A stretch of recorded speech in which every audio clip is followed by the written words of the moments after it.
बिस्मिल्लाहिर्रहमानिर्रहीम। अस्सलाम वालेकुम स्टूडेंट्स, कल हमने देखी थी एक्सरसाइज 1.1 का क्वेश्चन नंबर 1। आज हम एक्सरसाइज 1.1 का क्वेश्चन नंबर 2 देखेंगे। मालूम कीजिए कि मंदरजा झैल में से कौन कौन से कालब आपस में मसावी हैं, मतलब इक्वल मैट्रिक्स कौन से हैं वो हमने देखने हैं। मैट्रिक्स ए पे आए तो देखें यहाँ पे वैल्यू है 3, एक ही मैट्रिक्स है, मतलब 1 रो और 1 कॉलम है इसमें। अगर बी पे जाएं तो देखें ये 3 और 5 है और इनके दरमियान कोई साइन भी नहीं है, इसलिए ये इक्वल नहीं है। उसके बाद नेक्स्ट मैट्रिक्स सी पे जाएं तो 5 - 2 साइन है, 5 में से 2 माइनस करें तो 3 आंसर आता है। इट्स मीन हमारे पास मैट्रिक्स ए जो है वो किसके इक्वल होगा, मैट्रिक्स सी के इक्वल हो जाएगा। अगर नेक्स्ट हम देखें तो बी है, बी वैल्यू है 3 और 5 बी मैट्रिक्स की। अगर डी पे आएँ तो डी की वैल्यू है 5 और 3। अगर ये 3 और 5 सेम वैल्यूज़ होती तो ये इक्वल होना था, अब ये मैट्रिक्स इक्वल नहीं है। मैट्रिक्स बी के इक्वल कौन सा मैट्रिक्स है, 3 और 5। अगर हम इस पूरे अपने मैट्रिक्स को देखें तो इनमें आई मैट्रिक्स पे आके देखें, 3 है तो वो 3 आ जाएगा और ये है 3 + 2 मतलब ये 5 आ जाएगा। तो बी और आई मैट्रिक्स जो हैं वो सारे सेम है, तो यहाँ पे हम राइट कर देंगे बी = टू आई। नेक्स्ट अगर हम अपने मैट्रिक्स पे जाएं तो हम देखते हैं कि ई मैट्रिक्स है 4 0 6 2। नेक्स्ट इसके नीचे ही एच मैट्रिक्स है 4 0 6 2। ये दो तो इक्वल हो गए।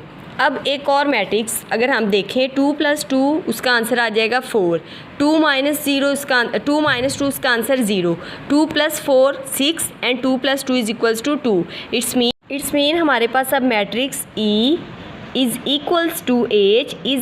= J।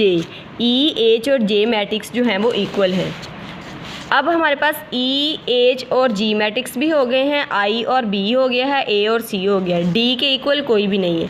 अब रह गया एफ़ की वैल्यू है 2 और 6। और अगर जी पे आए तो जी है 3 - 1 3 + 3, 3 - 1 2 आ जाएगा और 3 + 3 6 आ जाएगा। तो हम लिख सकते हैं कि F = G मैट्रिक्स। तो ये हमारा क्वेश्चन नंबर 2 फुल अटैम्प्ट हो गया।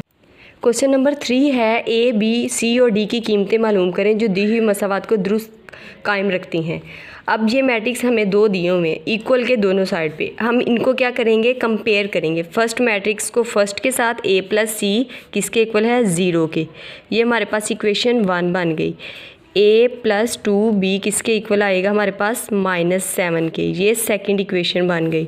C - 1 = 3, ये हमारे पास थर्ड इक्वेशन बन गई। एंड 4D - 6 = 2D, ये हमारे पास फोर्थ इक्वेशन बन गई। सबसे पहले हम सॉल्व कर लेते हैं अपनी थर्ड इक्वेशन, मसावात 3 से C - 1 = 3, तो C = 3, यहाँ -1 है, दूसरी साइड पे जाके +1, तो C = हो जाएगा 4। हमारे पास एक वैल्यू आ गई C की। अगर हम फर्स्ट इक्वेशन पे जाएं, मसावात A को हल करने से, तो ये हमारे पास क्या आ जाएगा, A + C = 0, A = -C, तो C की वैल्यू हमारे पास है 4, तो इसका आंसर आ जाएगा -4। नेक्स्ट हमने वैल्यू फाइंड करनी है, हम मसावात 2 लेते हैं। A + 2B = -7, ये है मसावात 2। यहाँ पे है हमने B की वैल्यू फाइंड करनी है, तो B इधर रह जाएगा, A हम इक्वेशन के दूसरी साइड पे ले जाएंगे। B = -7 A की वैल्यू हमने पीछे फाइंड की है, वो आई है -4, तो -7 + 4 आंसर क्या आ जाएगा, -3। 2B हमें जस्ट B की वैल्यू चाहिए, तो 2 उधर जाके डिवाइड हो जाएगा, तो B की वैल्यू आ जाएगी -3। B की वैल्यू आ गई हमारे पास -3/2। अब मसावात 4 लेंगे हम, वो हमारे पास क्या है, 4D - 6 = 2D। 4D, ये 2D इधर है प्लस का, यहाँ हम इसको इस साइड पे ले आएंगे इक्वेशन के, तो हो जाएगा -2D, और ये 6 इधर माइनस का उधर जाके प्लस का हो जाएगा।